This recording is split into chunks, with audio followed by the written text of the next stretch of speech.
श्रीराम समर्थ. 3 जानेवारी. नाम कुठवर घ्यावे? नाम कुठवर घ्यावे?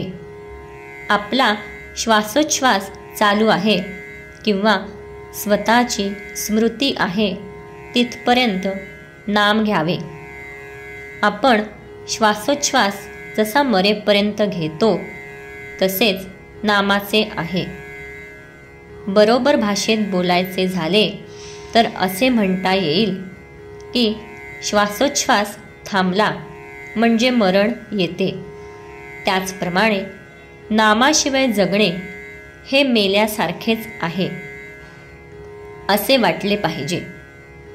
अक्षरशः जीव जाईपर्यंत म्हणजे मीपणाने मरेपर्यंत नाम घेत सुटावे. शेवटी मी जातो आणि नाम शिल्लकच उरते. नाम घेऊन कधी पुरे होऊ शकत नाही. मुक्ती मिळाली की सर्व पुरे झाले असे म्हणतात. पण मुक्तीनंतरही जर काही कर्तव्य उरत असेल तर ते नामस्मरणच. माणसाला गुंगीचे औषध दिले म्हणजे त्याला गुंगी आली की नाही हे पाहण्यासाठी अंक मोजायला सांगतात. अंक मोजता मोजता तो थांबला की तो देहभानावर नाही असे ठरते.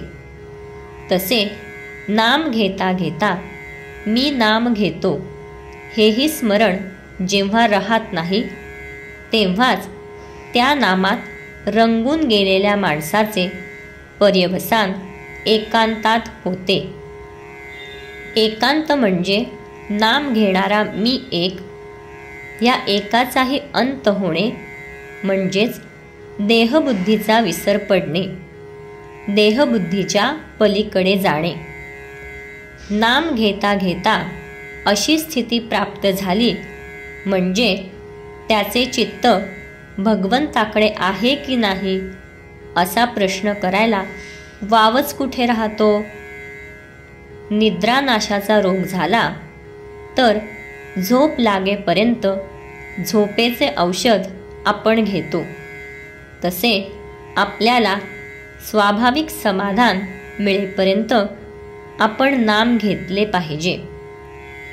नाम उपाधिरहित असल्याने आपणही उपाधिरहित झाल्याशिवाय नामाचे प्रेम आपल्याला येणार नाही.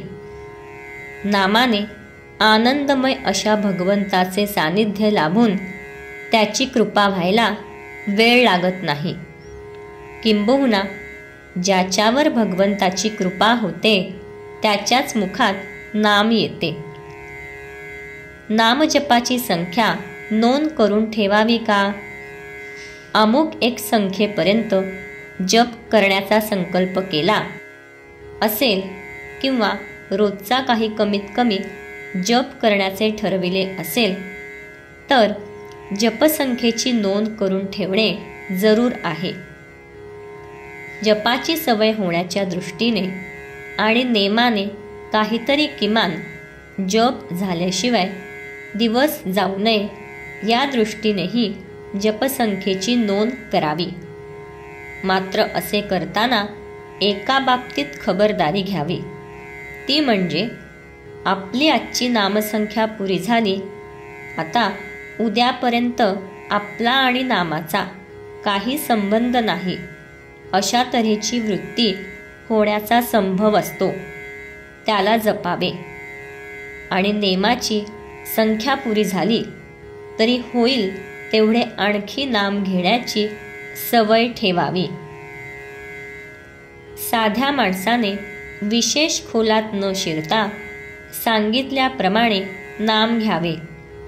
त्याचे कल्याण झाल्याशिवाय राहणार नाही. जानकी जीवन स्मरण. जय जय राम.